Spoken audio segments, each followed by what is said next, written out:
Hey my family, it's your girl Tina. Welcome back to the channel. It's time for another video. Welcome to Saturday Morning Makes, family. Let's see what your girl created today. So I want to send out some Thanksgiving cards.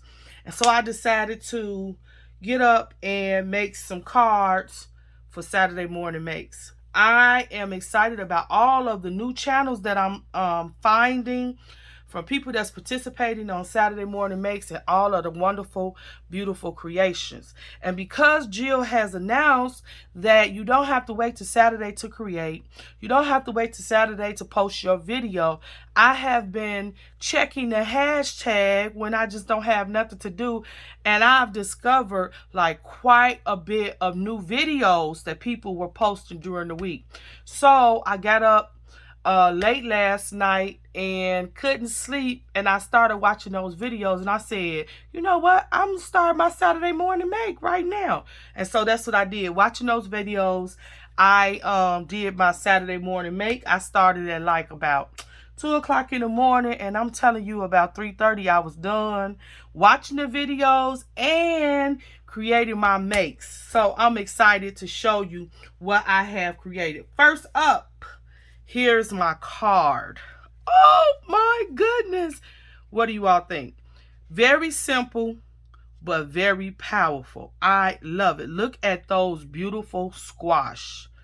This piece of remnant of paper has been in my stash, oh my goodness, in my vault for so long. I just love looking at it, and I decided it's time, Tina, to release this paper, cut this paper, ink this paper, and make something with it. I did cards. So, very simple card. I took some cardstock and created my base. I took some more cardstock and did one layer, and then my second layer is this designer paper. I used a thankful stamp. This stamp I got 2020 from Michael's 10-cent clearance, right? I used that, but I heat embossed it with some gold Martha Stewart embossing powder. And you all that follow me and rock with me, been with me a long time, know I'm obsessed with Martha Stewart embossing powder.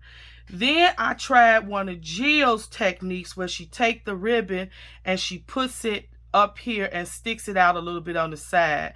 Now, I had tried this technique before and I wasn't feeling it. I didn't like the way it turned out.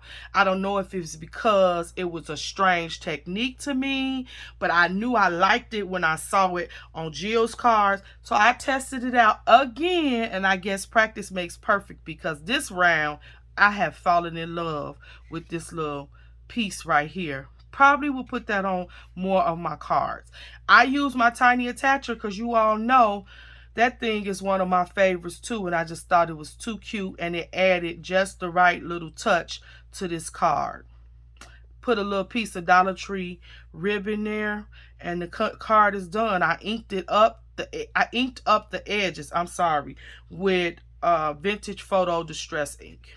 And here's the inside. Okay, so that's one card.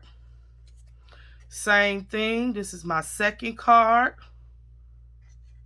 I love the way they turned out. Here's the third one in this series.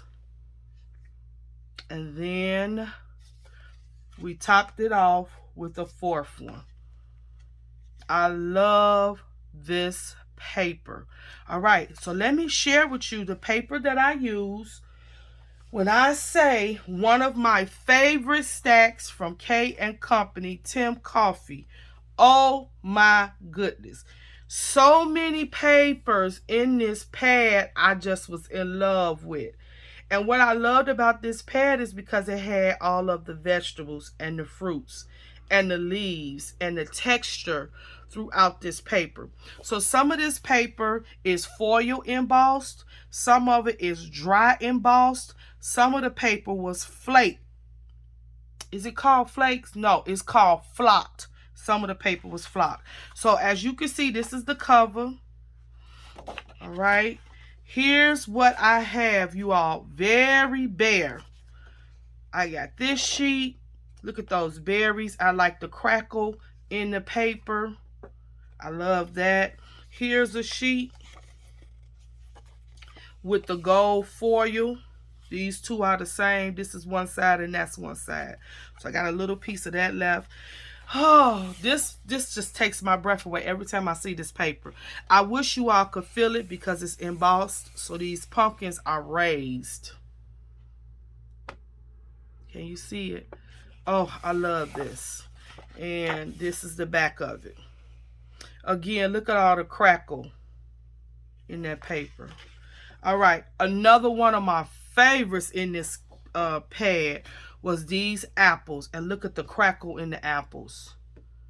You all, when I say I love this paper pad, every time I pulled it out to try to cut into it, I just would go into a sweat. I just couldn't do it for a long time. One of my favorites. And this is the last sheet. This is all I have. And these leaves are flocked. I wish you could feel the texture of these leaves. So in this stack, each sheet came with two. So I used one whole one of these, one and a portion of this, and then one whole one and a portion of that, and then I had these remnants. So that's what I used, you all, to make my first set of cards. All right. Now, if anybody, I got to say this, anybody has this stack, they don't want the stack, want to get rid of the stack, I will buy the stack. Email me, send me a message over there on Instagram. I don't do a lot of de-stash purchases or whatever, but I would make this purchase happen if you all want to get rid of this stack. This is like my ultimate favorite. All right, let me show you my second set of cards because I got like 10 people that I want to send Thanksgiving cards to. So here's my second set.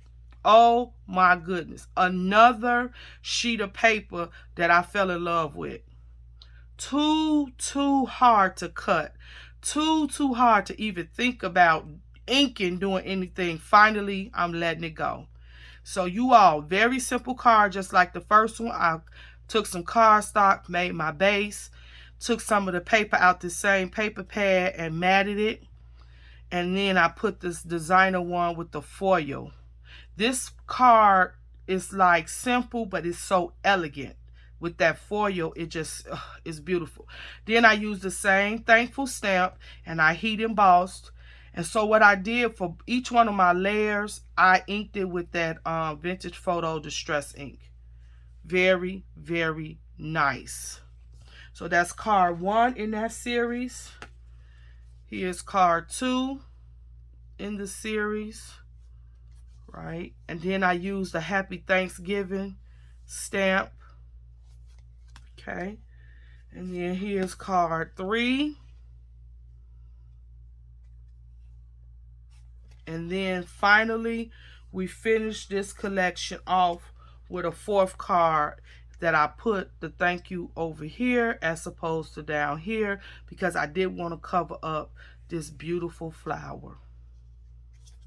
So I love the way that those turned out. So now let me show you. This set of cards, I have nothing left. No remnants, no strips, no anything. This card, let me show you what I got left of that paper. And I just, you all, this paper came out of this DCWV Wow Splendor stack. And this stack came out in 2012. When I say this was a beautiful stack for fall, oh my goodness, this is just, I love it. This is all I have left of that beautiful foil paper with those flowers. I gotta find something to do with this, but this piece is what I have left. I like this stack because it had whole sheets of rulers.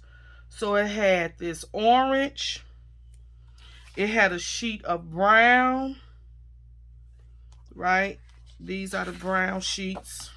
And these were one-sided, so these were not double-sided. And then it also came with a sheet of green rulers. And it had a few flowers, but majority of the page was just these rulers, right? Okay. This is a sheet that was in that stack. This is all I have left. Here's another sheet. Love that. This is like a lace pattern. Beautiful. And then here it is in blue. So this pad consists of orange, green, rust, blue, and metallics and flocking. I love this paper. This is a nice pad. So this is the blue with the gold foil. I do have a whole sheet of that left. So I got to figure out what to do with that. Right? And then here's more paper. This is like the leaves from the corn stalk. I really like that. Here's the blue lace whole sheet. And then it's a sheet of this brown. Here's the sheet of that metallic gold and blue. And then this is the last sheet that I have. So this is another stack that I really, really liked. I really enjoyed the textures because this had flocking, this had foil, and it had some glitter sheets. Oh my goodness, in this stack. This was a beautiful, beautiful, beautiful stack. And I've been working off this stack for years. Right? I look every year to see if they're going to bring it back out, but they haven't. So this is another one of my favorites. So that's how I created this second stack. Okay, so I had that little remnant left, and I said, let me make an ATC too, because I wasn't finished playing with my glue and my scissors and watching videos and creating. So I pulled out cereal box 2.5 by 3.5, matted it with some burgundy paper, cardstock, then put some pattern paper right up in here on top of the cardstock, and then I fussy cut the flower out. Laid the flower down. Before I laid the flower down, I put tulle in between the flower and the second layer. Then I laid the flower down. Then I went in with some more tulle, and then I put the thankful down. Then I went in and put these micro sea beads everywhere. Then I took it and I burnt the tulle. I love it. This is so elegant. That foil gives you such a, you know, elegance, and yeah, I like it. But then it comes in with the burnt tulle and the micro beads that gives you that grungy-like texture. I love everything about this, right? So I created everything with paper, scissors, and glue, and a stamp. And you all, this is my Saturday morning makes. This is what I created. I hope you like it. Leave me a comment down below. Tell me which one of these cards do you like. This card with the lace to me is more of a homespun, vintage type feel to me. Cooking type feel, you know, rustic type feel. And this card over here speaks like elegance and glamour and a more upscale, classier card. Which one do you like? Tell me down in the comments. You can go and put in your search engine hashtag #SatMoreMakes, and all the people who have posted today, their videos will come up, and you will be surprised at the makes that you see. Not all paper crafters, all different kind of crafts is going on during Saturday morning makes. And we thank Jill Norwood for being our host. All right, your girl about to sign out. Till next time, you all stay blessed and keep creating.